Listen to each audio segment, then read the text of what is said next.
자, 안녕하세요. 의료관계 법규를 담당하고 있는 김여입니다. 우리 법 공부하기 전에 몇 가지 잔소리를 좀 할까 합니다.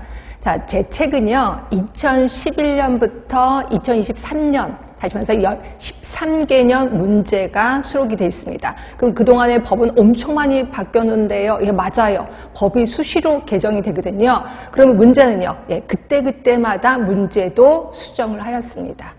네, 그래서 굉장히 양이 많아요. 이러다 보니까 어떤 분들은 이 책에는 법 전문이 없습니다 라고 얘기를 하는데, 법 전문까지 실으면 양이 어마어마해요. 그래서 법 전문은 실지 못하고 문제, 기출문제 있고 기출 예상 문제도 있고, 그리고 거기 밑에 해설 부분에 보시면 법에 예를 들어서 의료법 1조야. 그럼 1조를 쫙 실었습니다. 결국 법의 전문이 다 있는 건 마찬가지예요. 그런데도 불구하고 여러분 중에 저는 법 전문 전체를 처음부터까지 다 보고 싶어요, 이런 분들이 계시거든요. 그래서 그분들을 위해서 자, 우리 학원에서 진행하고 있는 진통 카페가 있어요. 거기에 의료기술직 안으로 들어가시면 2024 의료법규가 있습니다. 거기에 법 전문을 수록할 겁니다. 그리고 있는 그대로 수록하는 게 아니라 그걸 또 제가 깔끔하게 정리를 해서 법 있고 령이 있고 규칙이 있고, 물론 모든 령을 다 싣지 못했습니다. 꼭 반드시 봐야 되는 령, 반드시 봐야 되는 규칙, 예, 이런 것들을 좀 실었습니다. 그래서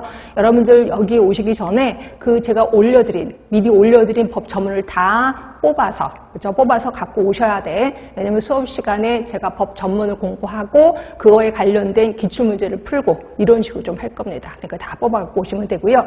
그리고 여러분들이 그 법 좀 뽑아 오신 것에 빨간색 줄을 치면 이거는 기출문제구나. 그렇죠? 근데 만약에 빨간색 줄이 안 쳐져 있어. 그럼 이런 거 공부 안 해도 되나? 아니요. 그것도 하셔야 됩니다. 물론 처음부터 그것까지 다 하기는, 완벽하게 하기에는 좀 힘드니까 처음에는 기출문제 한번 공부하시고, 두 번째로 할 때는 그 빨간색 줄이 쳐지지 않는 거를 주로 공부하시는 게 좋겠다 생각하시면 될 것 같고요. 그 다음에 두 번째는 최근 문제 경향에 대해서 조금만 설명을 드릴게요. 자, 최근 문제, 그러니까 예전에는, 아주 예전에는 말도 안 되는 문제가 나왔거든요. 그래서 처음 듣도 보도 못한 법의 내용을 슬쩍 문제 내기도 하고, 그래서 어떤 경우에 20문제에 20개의 법이 기출문제로 나온 적도 있었습니다. 정말 말도 안 되게. 근데 이제는 그런 억지 문제는 별로 없고요. 그 대신 최근 문제 경향에 대부분 제가 이제 15대 5의 법칙, 이걸 좀 얘기하고 있어요. 그러니까 15개는 우리가 충분히 이론으로 커버가 되는 문제예요. 근데 이제 5문제는 구석에 처박힌 문제, 이런 문제들이 좀 많아요. 그러니까 전혀 신경을 안 쓰는 문제, 시행 규칙에 또는 시행령의 구석에 처박힌 문제를 슬쩍 거기에 보기 중에 문제를 내기도 한다, 이렇게 보시면 돼요. 근데 이게 특히 서울시 같은 데는 15대 5의 법칙이 확실히 뛰어나요. 딱 뚜렷합니다. 근데 지방으로 내려가면서 이게 조금 바뀌어서 18대 2의 법칙까지도 가요. 18개는 그냥 무난한 문제, 좀 쉬운 문제, 공부를 했다면 쉬운 문제. 근데 2문제는 또 구석에 처박힌 문제. 자, 이렇게, 자, 구석에 처박힌 문제들이, 그러니까 구석에 처박혔다니까 좀 죄송하긴 하는데, 그렇게 평상시엔 중요하지 않다고 생각하는 그런 문항들이 좀 나온다는 거죠. 그 다음에 또 하나 좀 변화가 있는데, 그 변화가 뭐냐면 이런 거예요. 예를 들어서 의료법 1조에 관한 문제들이 좀 예전에 쭉 그 한 문제가 의료법 1조에 관한 문제야, 이렇게 나왔다면, 요즘은 그 문제 하나에 1조, 10조, 뭐 24조 이런 것들을 다 알아야 풀 수 있게끔 그렇게 만들어진 거야. 결국 하나의 문제 안에 모든 조항이 다 내용이 수록이 되어 있는 거죠. 그런데 다행인 거 뭐냐면, 법을 그 1조의 문항을 그대로 복사를 했다는 거예요. 그러니까 교수님들이 문제를 낼 때 이거를 재해석하지는 절대로 않는다는 거죠. 말 그대로 그 조항을 그대로 복사해서 보기 중에 딱 집어넣는 거야. 결국 우리가 법 전체를 자꾸 눈도장 찍다 보면 이거 어디서 나온 문장인데, 이거 어디서 내가 봤던 문장인데, 이런 걸 금방 알 수가 있다는 거죠. 그래서 결국 그러니까 그게 나름대로 장점이에요. 왜냐면 법 전문만 공부하면 문제를 풀 수 있겠구나 라고 생각하시면 됩니다. 그래서 결국 제가 자꾸 신경 쓰시는 거 뭐냐면, 모든 법에 익숙해져야 된다. 자, 결국 눈도장을 찍어라, 이런 말을 좀 많이 합니다. 그러니까 이렇게 해줘야 된다. 결국 법하고 친구가 돼야 된다 라고 생각하시면 될 것 같아요. 자, 그 다음에 또 하나. 제가 이제 하루에 3시간 3강을 할 겁니다. 내가 3강을 어떻게 할 거냐면, 여러분들이 이제 법을 뽑아갖고 오셨잖아요. 그러면 이제 법에 대해서 한번 쭉 제가 훑어드릴 거예요. 그리고 그거에 관련된 거를 제가 그 프린트물에 줄을 쳐드릴 겁니다. 그렇죠? 결국 제가 처음에 전체적인 설명을 해요. 그리고 줄을 쳐드려요. 그럼 두 번째 공부를 하는 겁니다. 그 다음에 이제 문제를 푸는 거죠. 기출문제를 주로 풀 겁니다. 그러다 보니까 수업 시간에 3번 반복을 하게 되는 거고요. 그 다음에 다음 주에는 제가 이제 빈칸을 갖고 올 거예요. 그럼 빈칸에 그 단어를 쓸 수 있어야 돼. 결국 똑같은 내용에 대해서 4번 반복을 하게 된다는 거죠. 이렇게 반복을 하다 보면 결국 법은 내 친구가 될 수 있다라고 생각하시면 될 것 같아요.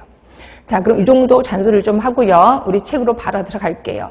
책에 들어가시면 거기에 순서, 차례가 나오는 게 있을 거예요. 자, 차례 보시면 맨 처음에 의료법부터 10번의 혈액관리법 있고요. 뒤로 가시면 11번의 마약류 관리법 있을 거고, 그다음에 총 우리는 20개의 법을 배우실 거예요. 근데 이 중에서 11개, 아까 1번부터 11번까지 법은 굉장히 중요합니다. 단골이에요. 그리고 12번부터는 가끔 가다가 나온다라고 보시면 돼요. 이 중에서 18번에 보시면 공공보건의료에 관한 법률, 이게 조금 뜨고 있거든요. 그래서 예전에는 뭐 그렇게 자주 나오지 않았는데 슬슬 한 문제씩, 계속 끊임없이 한 문제씩 나오는 게 요 18번. 그래서 제가 쭉, 이제 물론 16번 의료기사 등에 관한 법도 당연히 나오겠죠. 그래서 그거 외에는 그렇게 자주 나오진 않고 어떤 때는 나올 때도 있고 어떤 때 나오지 않을 때도 있다라고 생각하시면 될 것 같아요. 그 다음에 이제 11쪽에 보시면 의료관계 법규에서 제가 2023년 11월 28일 현재 최종 수정했다라고 되어 있는데, 제가 그랬잖아요. 모든 법이 계속해서 수정이 됐기 때문에 문제도 수정을 한다라고 했거든요. 그래서 그 책에 나와 있는 문제가 2023년 11월 28일자로 수정을 한 거야. 그렇죠? 그러면 어떤 법을 수정했는데, 자, 밑에 보시면 의료법에 법률 호수가 나와요. 19421호. 요거를 갖고 수정을 한 거다라고 보시면 돼. 자, 그런데 제가 올려드린 의료법을 보세요. 자, 의료법을 보시면 호수가 달라요. 그새 개정이 됐다는 거죠. 그렇죠? 그래서 제가 이렇게 개정될 때마다 이 문제를 수정하기는 진짜 힘들어요. 그렇죠? 그럼 그때마다 계속해서 책을 새로 쓰는 거랑 똑같거든요. 그리고 그때마다 프린트한다는 건 말도 안 되는 거고요. 그래서 제가 앞으로 정어편은 올리지는 못할 것 같아요. 왜냐면 이 책을 일일이 다 그걸 수정을 해서 올린다는 건 말도 안 되거든요. 그래서 제가 정어편은 올리지 못하는 거고요. 이건 이미 제가 이제 카페에 올려드렸습니다. 정어편을 올리지 못하는 거에 대해서. 그러니까 여러분들은 요 문제는 이 호수를 갖고 수정을 한 거구나. 그렇지만 법은 최근법을 갖고 공부를 해야 되겠구나. 이렇게 생각하시면 돼요. 그럼 최근법은 거기 법제처에 들어가시면 다 있을 겁니다. 그래서 그거는 스스로 공부를 하시는 게 좋겠다라고 생각하시면 될 것 같고요. 자, 이렇게 해서 우리 의료법 이제 들어가도록 하겠습니다. 본격적으로 수업 들어갈게요. 자, 의료법에는 크게 의료인하고 의료기관에 대해서 조금 설명을 드릴까 하는데, 일단 의료인부터 설명을 들어갈게요. 자, 의료인은 크게 5사람을 의료인이라고 합니다. 자, 의사, 또 치과의사, 또 한의사, 그 다음에 조산사, 마지막에 간호사, 모두 5사람이에요. 자, 그러면 의료인이 되려면 어떻게 해야 되죠? 당연하죠. 시험을 봐야 되겠죠. 국가시험을 봐야 돼. 그런데 국가시험을 보기 전에, 자, 국가시험을 보기 전에 뭔가 또 조건이 있어요. 자, 일단 의사, 치과의사, 한의사, 요분들은 자, 졸업을 해야 되겠죠? 의대를 졸업해야 돼. 한의대를 졸업해야 돼. 결국 졸업한 사람. 그러면 국가시험 볼 수 있을 겁니다. 그 다음에 요새 또 이런 얘기 들어보셨죠? 의전이라는 얘기 들어보셨죠? 말 그대로 대학원이요. 그렇죠? 박사. 그래서 의전을 졸업한 사람. 역시 시험 볼 수 있습니다. 자, 그 다음에 또 볼 수 있는 사람. 내가 미국의 의사면허를 갖고 있어. 그럼 내가 한국에 오면 바로 의사할 수 있나요? 안 되는 거 아시죠? 결국 외국의 면허를, 그러니까 외국의 학교를 졸업하고, 외국의 의대를 졸업하고, 그 다음에 면허를 딴 자. 그럼 이 사람은 내가 외국의 의사야, 미국의 의사야. 그러면 바로 국가시험을 보느냐? 아니에요. 이분들은 예비시험을 봐야 돼요. 예비시험이 1차가 있고 2차가 있습니다. 예비시험을 보고 나면 그 다음에 국가시험을 볼 수 있다. 자, 국가시험 여기 조금만 옮기겠습니다. 여기다가 쓸게요. 자, 결국 의대를 졸업했어, 의전을 졸업했어, 또는 외국의 학교를 졸업하고 면허를 딴 사람은 예비시험을 보고 합격을 하면 그때서는 국가시험을 볼 수 있다. 그 다음에 국가시험에 합격을 하면 그 다음에 면허를 받을 수가 있어요. 누가 면허를 줘요? 보건복지부 장관이 줍니다. 그래서 보건복지부 장관의 면허를 받을 수 있다. 자, 그런데 비해서 조산사입니다. 자, 조산사는 간호사 면허를 가진 사람. 그래서 의료인 중에서 면허가 2개인 사람은 조산사입니다. 그렇죠? 간호사 면허를 가지고 그 다음에 조산수습 과정을 거쳐야 돼요. 조산수습 과정을 몇 년인데요? 이게 1년입니다. 이건 좀 이따가 다시 공부할 거고요. 조산수습 과정을 거치고 나면 그 다음에 국가시험을 볼 수가 있어요. 그리고 나면 다시 합격을 하면 면허를 받을 수 있다. 자, 그러면 이런 사람은요. 내가 외국의 조산사 면허를 갖고 있어. 네, 그러면 이렇게 예비시험이 아닙니다. 다시 한번 외국의 조산사 면허를 갖고 있어. 자, 그러면 의사, 치과사, 한의사처럼 예비시험을 보느냐? 아니에요. 바로 국가시험을 봅니다. 그리고 합격을 하면 면허를 받을 수 있어요. 그렇죠? 자, 이제 간호사로 갈게요. 간호사는 졸업한 사람. 간호대를 졸업한 사람.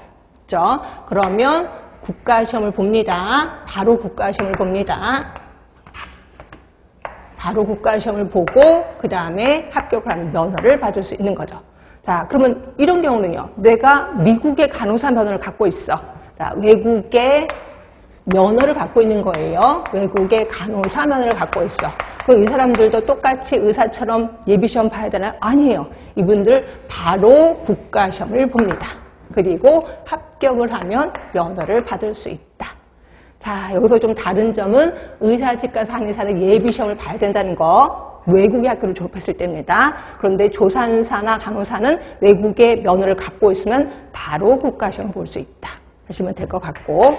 자, 그런데 그렇게 다 조건을 갖고 있음에도 불구하고 시험을 볼 수 없는 사람이 있습니다. 자, 시험 볼 수 없는 사람 누구냐면 결격사유에 해당되면 시험을 볼 수가 없어요. 그리고 여러분들은 결격사유가 뭔데? 요걸 외우셔야지. 이런 것들은 모두 단골이다 라고 보시면 될 것 같고요. 이 결격사유가 특히 요번에 엄청 많이 바뀌었습니다. 그러니까 조금 더 신경 써서 공부를 좀 해야 되겠다 라는 생각을 하시면 될 것 같고, 결격사유는 좀 이따 보도록 할게요. 자, 그 다음에 이제 의료기관에 대해서 얘기를 하겠습니다. 의료기관.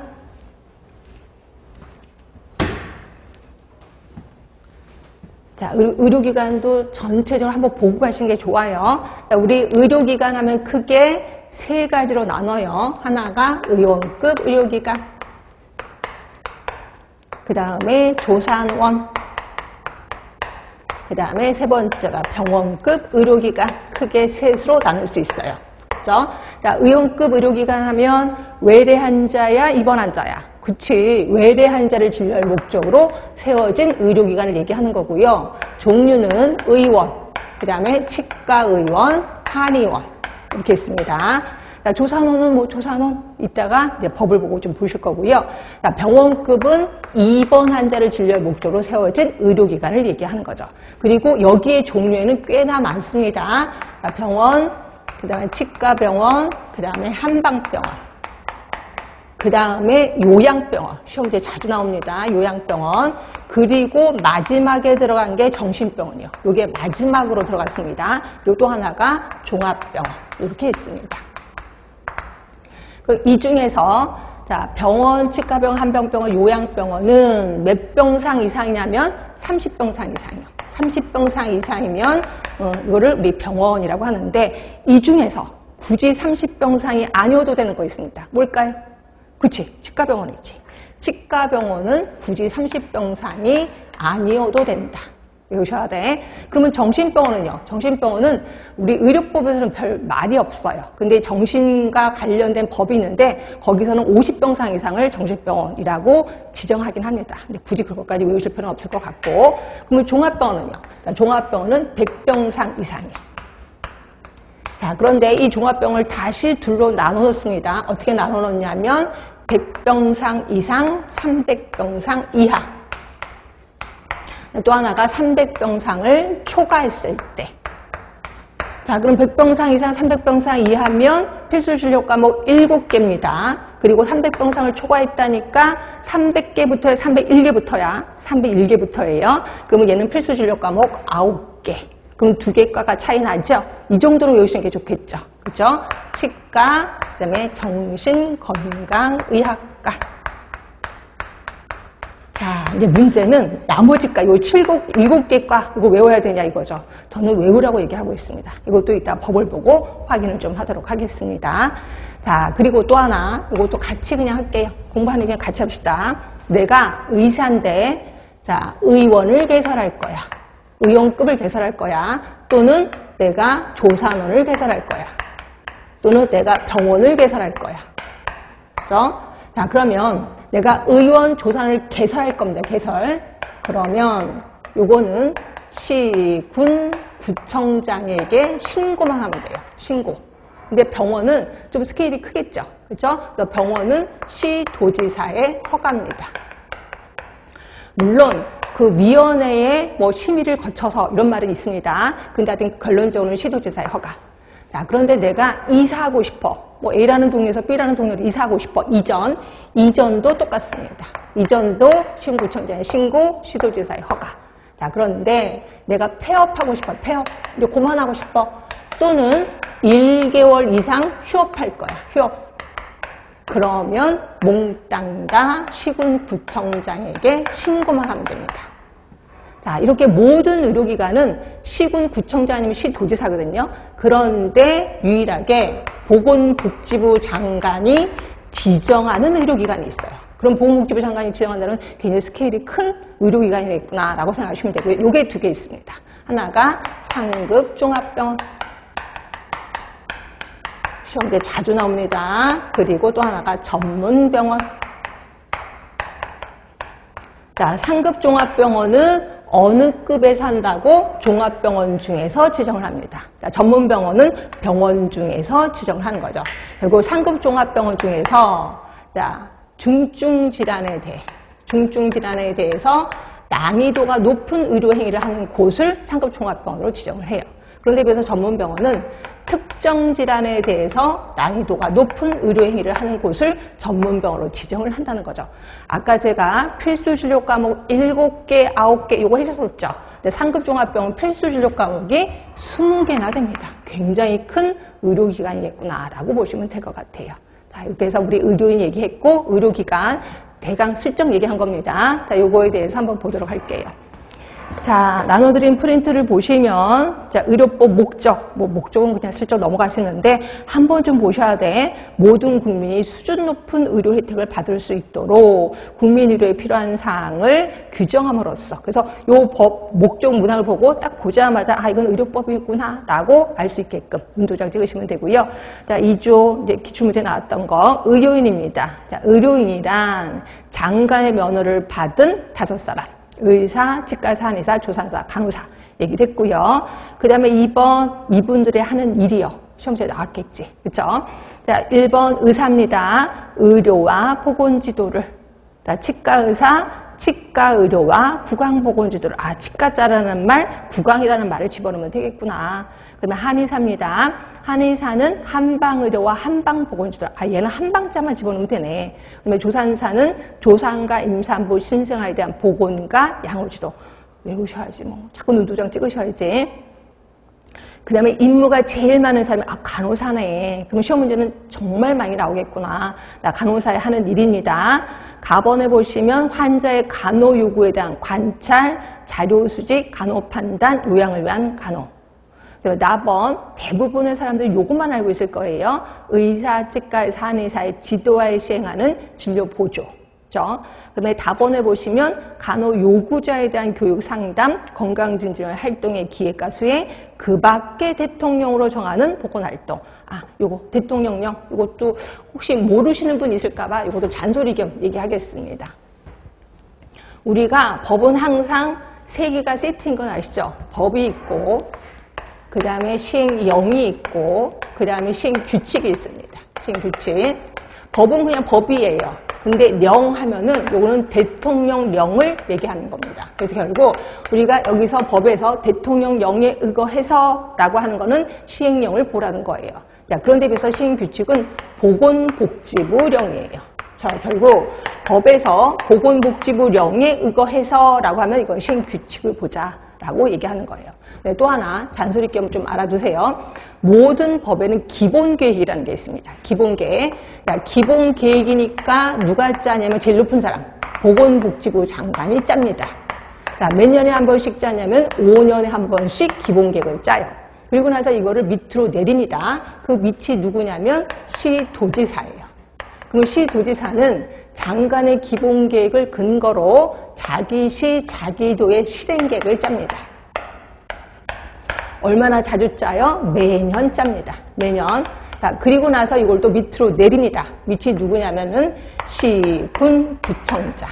그러면 시군구청장은 요 장관의 기본계획, 시도지사의 실행계획을 근거로 자기 시, 자기 군, 자기 구의 실행계획을 또 짭니다. 얼마나 자주 짜냐면 역시 매년 짭니다. 결국 상의 하단식의 계획서예요. 이게 모든 법의 기본계획서입니다. 그래서 여러분 물론 모든 법의 기본계획서 이름은 제각기 다를 거예요. 그걸 다 외우기 정말 힘들고 여러분 눈치를 딱 봤더니 이건 기본계획을 얘기하는 것 같아. 그러면 장관이 짜겠구나. 5년에 한 번씩 짜겠구나. 이렇게 생각하시면 돼요. 근데 요게 딱 하나가 밑에서 거꾸로 위로 올라가는 법이 있습니다. 이게 이제 지역보건법에 따른 지역보건 의료계획서예요. 그것만 그렇습니다. 나머지 모두 위에서 아래로 내려온다. 이렇게 생각하시면 돼요. 그러니까 결국 법을 공부하시려면 이 정도는 기본으로 좀 알고 계셔야 돼. 자, 그러면 다시 돌아올게요. 거기 보시면 대통령령으로 정하는 보건활동이라고 했거든요. 그래서 바로 밑에 시행령을 집어넣은 거예요. 대통령령이 시행령이기 때문에. 자, 거기서 보시면 시행령으로 들어갈게요.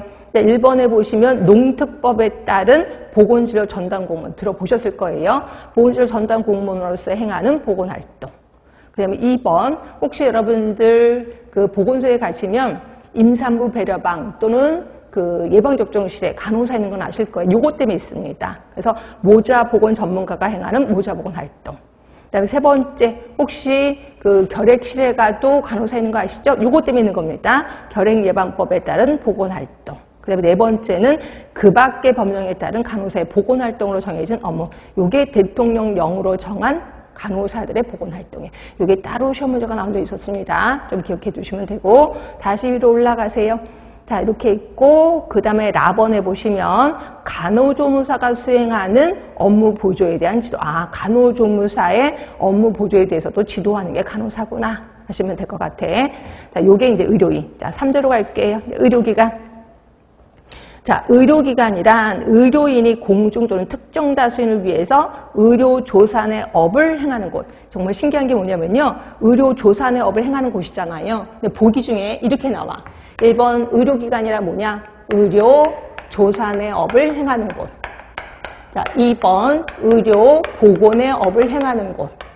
자, 3번 의료교육의 업을 행하는 곳. 그래서 다음 중 옳은 거 뭐냐? 그러면 희한하게 2번 아니면 3번으로 답을 쓰시더라고요. 저 깜짝 놀랐습니다. 근데 의료기관은 의료조산의 업을 행하는 곳이야. 그래서 의료기관 안에 조산원이 들어가는 거죠. 그렇죠?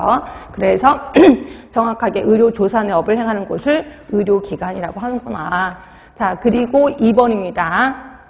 거기 보시면 의료기관의 종류. 의원급 의료기관, 2번에 조산원, 3번에 병원급 의료기관.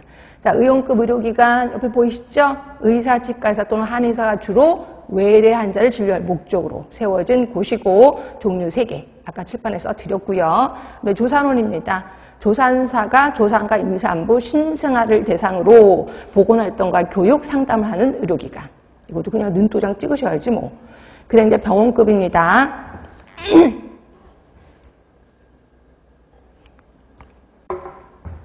자, 병원급 의료기관은 역시 의사, 치과의사, 한의사가 주로 입원 환자를 대상으로 의료행위를 하는 곳이고 병원, 치과병원, 한방병원, 시험 문제 자주 나온다는 요양병원. 그리고 제일 마지막에 들어간 게 정신병원, 종합병원. 이 중에서 요양병원 안에 가로 안에 말을 좀 보세요. 거기에 가시면 의료재활시설이라고 눈에 보이시나요? 예, 맞아요. 이것도 외우셔야 돼. 요양병원 안에 의료재활시설이 들어가는구나. 이것도 기억해 주시면 되고. 그 다음에 3조의 2 병원입니다.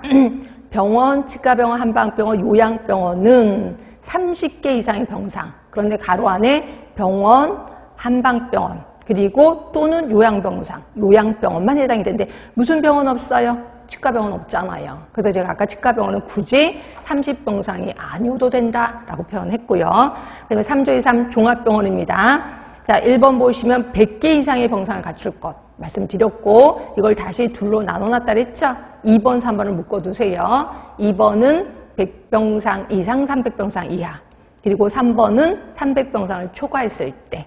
자, 100병상 이상, 300병상 이하면 무슨 과가 쫙 나오고 두 번째 줄에 7개 이상의 필수 진료 과목을 갖춰야 된다. 그리고 그 과목마다 전속하는 전문의를 둬야 된다. 그리고 이 과목 외에 다른 과목은요, 전속하지 않은 의사 전문의를 둬도 되는 거죠. 자, 그런데 이 7개 과 외울까 말까? 제가 이거 외우시는 게 좋겠다라고 표현했죠. 내과, 외과, 소아청소년과, 산부인과 중에 3개, 영상의학과, 마취통증의학과와 또 진단검사의학과 또는 병리과. 시험 문제는 어떻게 나왔냐면요. 저를 잘 보세요. 제가 뭘 읽고 있는지. 진단검사의학과 그리고 병리과. 이렇게 시험 문제가 나온 적이 있었어. 또는 이렇게 나온 적도 있었어요. 마취통증의학과 또는 진단검사의학과. 이렇게 나온 적도 있었어. 그러니까 말 갖고 장난 엄청 많이 논다고 생각하시면 돼. 다 틀린 거죠? 그치? 그 다음에 3번입니다. 자, 과가 쭉 나오고 위에랑 거의 똑같아. 과 또 나오고 그 다음에 마지막에 정신건강의학과, 치과를 포함해서 9개 이상의 진료 과목 말씀드렸고요. 그리고 동그라미 2번에 보시면 요 필수 진료 과목 외의 진료 과목에는 해당 의료기관에 전속하지 아니한 전문의를 줄 수 있다. 말씀드렸고, 3조의 4, 상급종합병원입니다. 누가 지정한다고? 보건복지부 장관이. 자, 옆에 가시면 종합병원 중에서 눈에 보이시지? 그리고 중증질환에 대해 난이도가 높은 의료행위를 하는 곳을 종합병원으로 지정한다. 상급종합병원을 지정한다. 자, 1번 보세요. 20개 눈에 보이시죠? 필수 진료 과목 20개입니다. 그리고 2번 전문의가 되려는 자를 수련시킬 수 있는 기간일 것. 자, 세 번째입니다. 보건복지부령으로 정하는 인력시설 장비도 갖추고 있어야 되는데, 그 다음에 네 번째, 질병군별 환자 구성 비율이 보건복지부령으로 정하는 기준에 해당이 돼야 된대요. 그럼 이런 것을 잘 갖추고 있는지 안 갖추고 있는지 평가해야 되겠죠. 자, 옆에 가시면 평가하는 게 있을 거예요. 잠깐만 뒤로 갈게요.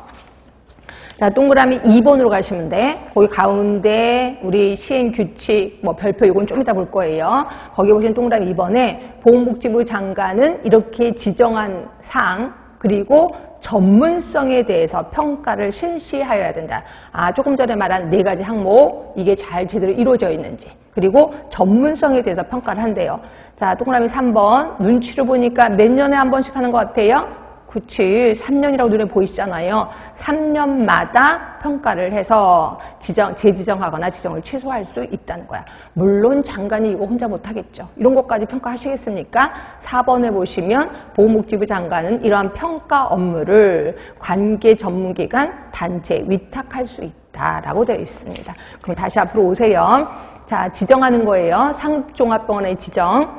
자, 거기 보시면 그 별표가 있을 거예요. 상급종합병원의 지정 기준. 진료 기능이 있고, 2번에 교육 기능이 있고 크게, 3번에 인력시설 장비, 4번에 질병군별 환자 구성 비율이 있고, 그다음에 뒤로 가시면 의료서비스 수준이 있거든요.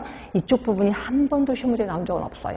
근데 아까 전문병원 지정은 또 시험 문제에 나왔거든요. 근데 왜 상급종합병원 지정 요거에 대해서 시험 문제 안 나오는지 몰라. 이거 나올 확률이 높아요. 그래서 좀 보겠습니다. 일단 진료 기능은 아까 필수 진료 과목 20개 이상 이라고 써 있어요. 그러니까 20개 이상의 진료 과목을 갖추고 있어야 되는데, 이 중에서 필수 진료 과목 9개고, 그 다음에 선택 진료 과목 18개. 그 다음에 나번을 보시면 응급의료에 관해서 중앙, 권역 또는 지역 응급의료센터로 지정받았을 것이라고 되어 있습니다. 그렇죠? 그다음에 교육 기능이에요. 교육 기능은 자, 레지던트 수련병원으로 지정받았을 것. 라고 돼 있고, 그다음에 인력시설 장비는 제가 일일이 다 읽어드리진 않을게. 하여튼 이런 인력, 이런 시설, 이런 장비를 갖춰야 되는구나 보시면 되고요. 그다음에 4번에 보시면 질병군별 환자의 구성 비율을 보시면 거기에 자, 전문 진료 질병군에 속하는 입원 환자의 비율이 그 전체 입원 환자의 100분의 30 이상. 이래야 돼. 단순 진료 질병군에 속하는 입원 환자의 비율은 100분의 14 이하일 것이라고 돼 있거든요. 그러니까 이쪽 부분이 한 번도 시험 문제가 나오지 않았기 때문에 아주 자세한 내용은 시험 문제 나오진 않을 거고, 제가 지금 읽어드린 정도는 시험 문제 나올 것 같아서 한번 읽어드린 거고요. 그 다음에 뒤로 가시면 의료 서비스 수준입니다. 자, 인증. 공부하신 분 아실 거야. 의료기관 인증이요. 인증, 조건부 인증을 받을 것이라고 되어 있는 거고, 그 다음에 나번에 보시면 심장질환, 뇌질환, 암, 항생제를 사용하는 수술 등 보건복지부 장관이 정해서 고시하는 평가 항목에 대한 법에 대해서 적정성 평가 결과가 자, 거기에 산정한 점수의 2분의 1 이상에 해당될 것이라고 되어 있습니다. 그리고 요거는 상대평가에 대해서만 적용한다라고 되어 있는 거고요. 이게 상급 종합병원. 그 다음에 3조의 5, 자, 전문병원입니다. 전문병원 역시 보건복지부 장관이 지정하는 건 아실 거예요. 보이시죠? 1번. 보건복지부 장관은 병원급 의료기관에 대해서 특정 진료 과목, 특정 질환에 대해서 난이도가 높은 의료행위를 하는 곳을 지정한다라고 되어 있고, 자, 동그라미 2번 밑에 1번. 특정 질환별 진료 과목별 환자 구성 비율이 보건복지부령으로 정하는 기준에 해당이 될 것. 자, 두 번째입니다. 보건복지부령으로 정한 수 이상의 진료 과목을 갖추고 진료 과목마다 전속하는 전문의를 줄 것. 아, 여기는 두 가지 요건이네요. 아까 상급종합병원 4가지나 됐거든요. 여기는 2가지예요. 그럼 이걸 갖추고 있는지 안 갖추고 있는지 역시 평가하겠죠. 누가 평가하는 것 같아요? 그 밑에 보시면 동그라미 3번. 보건복지부 장관이 몇 년에 한 번씩, 3년에 한 번씩 평가하는데, 아, 얘는 또 특이하네. 동그라미 3번에 보시면 요 항목을 갖추고 있는지, 또 하나 진료의 난이도에 대해서 평가를 한대요. 아까는 뭐 했었는데? 아까 상급종합병원은 전문성에 대해서 평가합니다. 그런데 전문병원은 난이도에 대해서 평가를 해요. 그리고 동그라미 4번에 보시면 3년마다 평가를 한다. 눈에 보이실 겁니다. 그리고 이거 역시 장관이 하진 않겠지. 그래서 6번에 보시면 보건복지부 장관은 이러한 평가 업무를 관계 전문기관 또는 단체에 위탁할 수 있다라고 되어 있습니다. 자, 그럼 이제 규칙 3조로 갈게. 요게 시험 문제 나왔거든요. 자, 규칙 3조에 보시면 보건복지부 장관은 전문병원을 지정하려는 경우 지정 예정일로부터 6개월 전에 지정 계획을 공고해야 된다. 그래서 몇 개월이냐? 요게 한번 시험 문제 나왔었습니다. 이거 좀 기억해 두시고. 그럼 전문병원의 지정 기준 보세요. 지정 기준 보시면 일단 1번이 질환별 진료 과목별 환자 구성 비율이 있고, 들어가시면 2번에 질환별 진료 과목별 진료량이 있습니다. 그다음에 세 번째 필수 진료 과목이 있고, 네 번째는 의료 인력이 있습니다. 엄청나죠? 그다음에 5번에 병상이 있고, 밑으로 가시면 병상 보이실 거야. 그다음에 뒤로 가시면 의료의 질. 요게 시험 문제 났습니다. 기가 막히죠? 그 다음에 7번째는 의료 서비스 수준 있습니다. 그럼 일단 보긴 할게요. 자, 앞에 질환별 진료 과목별 환자의 구성 비율 보시면 질환 쭉 있습니다. 외우라는 건 절대로 아니야. 이거 외울 수도 없어. 하여튼 아, 이렇게 있구나. 그리고 진료 과목도 아, 산부인과 뭐 45%, 그 다음에 소아청소년과 66%. 이거 어떻게 외워? 그쵸? 하여튼 이렇게 있다는 것만 알고 계시면 되고, 그 다음에 질환별 진료 과목별 진료량도 그냥 보시면 되고요. 진료 과목, 필수 진료 과목 보시고, 의료 인력 보세요. 이거 어떻게 하실 거야? 자, 질환의 관절 질환의 전문의 수가 8명 이상이어야 된다. 진료 과목에도 보시면 산부인과 8명 이상이면 대부분 8명이긴 하네. 그죠? 전문의가 이렇게 있고, 병상, 뭐 관절 질환 최소 병상수 80개. 어떻게 외워? 그냥 넘어갑니다. 자, 의료의 질. 자, 의료의 질을 보시면 보건복지부 장관이 정해서 고시하는 바에 따라 질환별, 과목별로 환자 지원 일수, 합병증 발생률, 재수술률 등등등에 대해서 평가한 결과가 몇 점? 100점 만점에서 70점 이상으로 해야 된다. 요 70점, 요게 시험 문제 나왔었습니다. 그렇죠? 자, 그리고 의료 서비스 수준을 보시면 의료기관 인증을 받아야 된다라고 되어 있습니다. 그래서 시험 문제가 어렵게 나온다면 이쪽 부분이 좀 나오겠구나 이렇게 생각하시면 될 것 같아. 그러니까 감을 좀 잡으시라는 거지. 자, 그다음에 4조는 그냥 여러분들이 읽을 수 있을 것 같아서 저 넘어갈 거고요. 4조 중에 1항, 2항, 3항을 볼게요. 자, 3항. 자, 의료기관의 장은 환자 권리 등 보건복지부령으로 정하는 사항을 환자가 쉽게 볼 수 있도록 의료기관 내에 게시해야 된다. 자, 이 경우 개시 방법, 개시 장소는 보건복지부령. 자, 보건복지부령이니까 뭐 시행 규칙을 보라는 거죠. 혹시 여러분들은 뭐 의료기관 가면, 병원에 가면 환자의 권리 보신 적 있으세요? 어디서 보셨어요? 네, 저는 화장실에 들어가서 딱 앉아있는데 화장실 문에 떡하니 환자의 권리가 있더라고요. 고개인 시험 문제 나왔을 겁니다. 환자 권리 볼게요. 별표 1로 들어갈게요. 환자의 권리가 있고 옆에 가시면 2번에 환자 의무가 있어요. 환자 권리 볼게요. 크게 4가지거든요.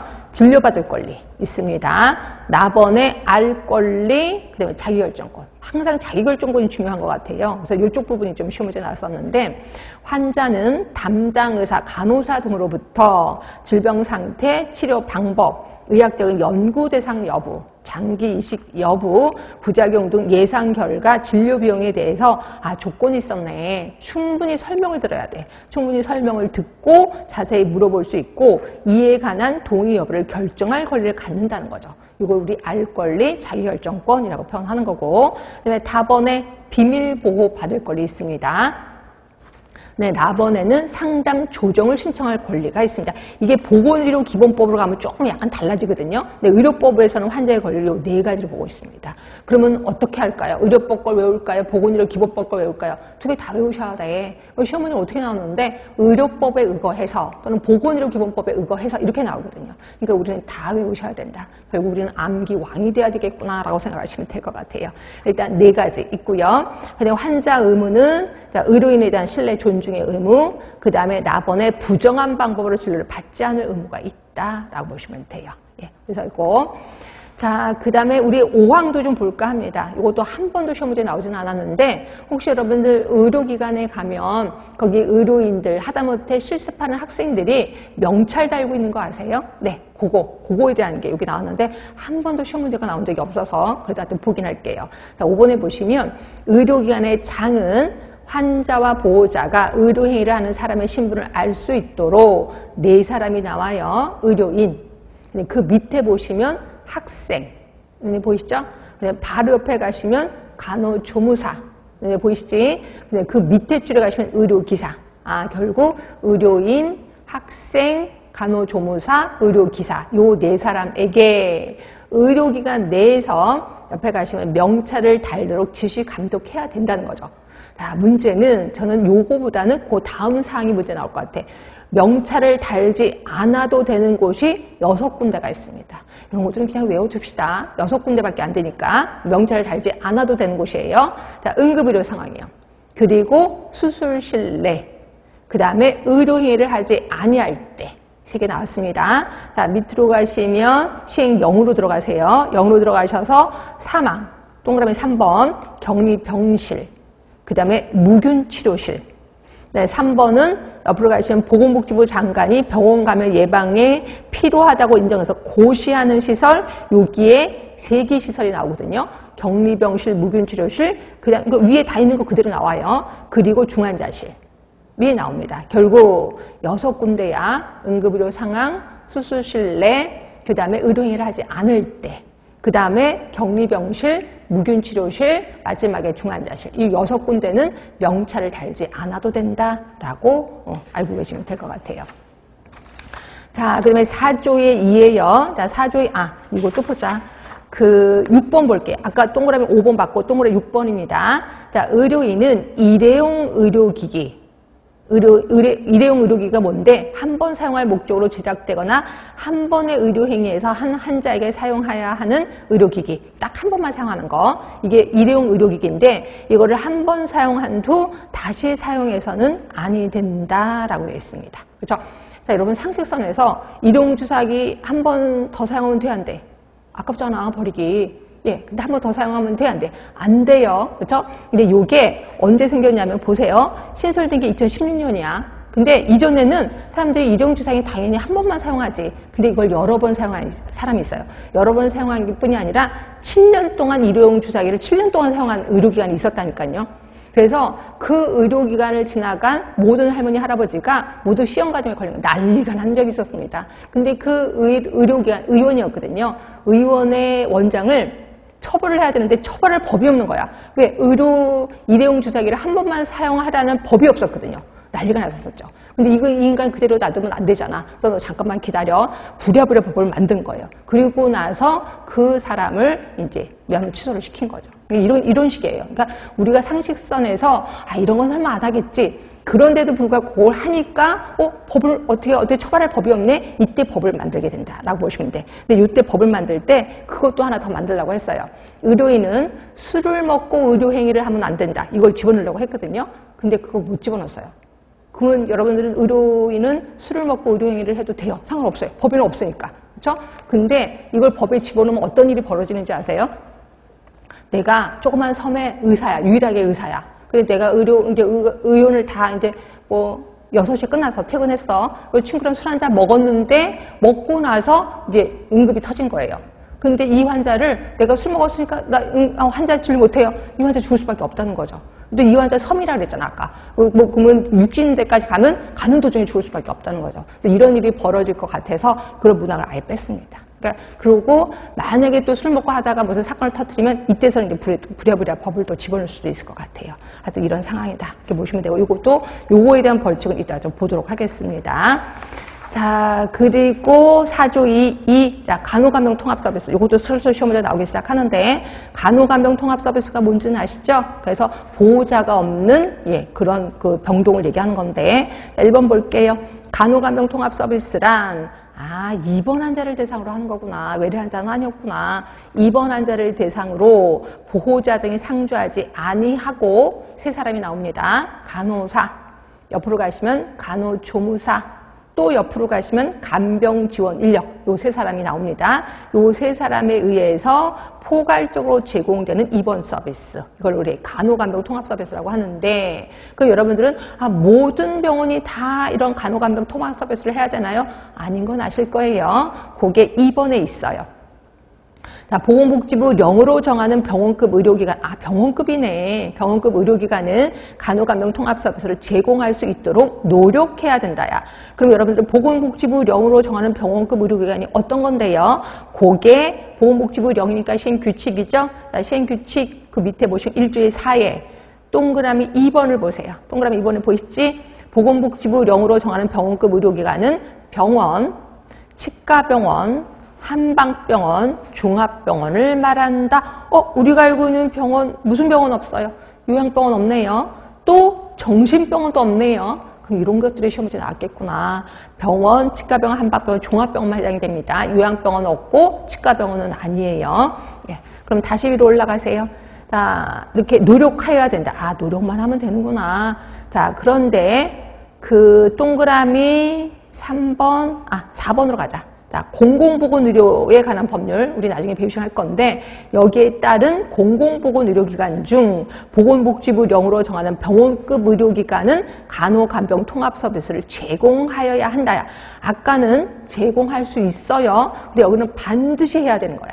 요게, 요거. 그러니까 공공보건의료기관에 관한, 거기 법에서 그 보건복지부 0으로 정하는 의료기관이 있는데, 거기는 반드시 해야 된다라고 보시면 돼요. 그런데 그것도 규칙의 동그라미 4번으로 가세요. 자, 보건복지부 0으로 정하는 병원급 의료기관이란 병원, 치과병원, 한방병원, 종합병원을 말한다. 여기서도 요양병원, 정신병원 없습니다. 자, 그런데 다만 다음 각호 어느 하나에 해당하는 의료기관은 제외된다는 거죠. 봤더니 1번에 군보건의료기관, 여기는 제외되는구나. 두 번째는 법무부 장관이 지정하는 국립정신의료기관, 이것도 제외되는구나 라고 보시면 돼. 그러니까 여러분 머릿속에는 요양병원이나 정신병원은 간호간병 통합 서비스에서 제외되는 병원이구나. 이건 좀 기억해 주시면 되고요. 자, 그럼 옆에 가시면 간호간병 통합 서비스의 인력시설 운영 하겠습니다. 이것도 시험 문제 나왔던데. 왜냐면 간호간병 통합 서비스를 국가가 좀 밀고 있어서 그런지 이게 시험 문제 좀 자주 나오더라고요.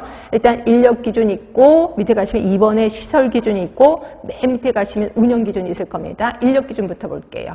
자, 인력 기준에 보시면 간호사, 나번에 간호조무사, 다번에 간병 지원 인력. 세 사람밖에 없었었잖아요. 간호사는 상급종합병원, 종합병원, 병원이 있는데 상급종합병원, 요게 시험 문제 나왔거든요. 상급종합병원은 입원 환자 7명당 간호사 1명. 그렇죠? 다만 입원 환자 7명당 간호사 수를 계산한 후 남은 입원 환자가 7명 미만이면 1명을 더 배치한다. 그러니까 여러분 머릿속에 7명당 1명. 7명당 1명. 자, 그런데 비해서 종합병원은 12명당 1명입니다. 12명당. 병원은 16명당 1명이에요.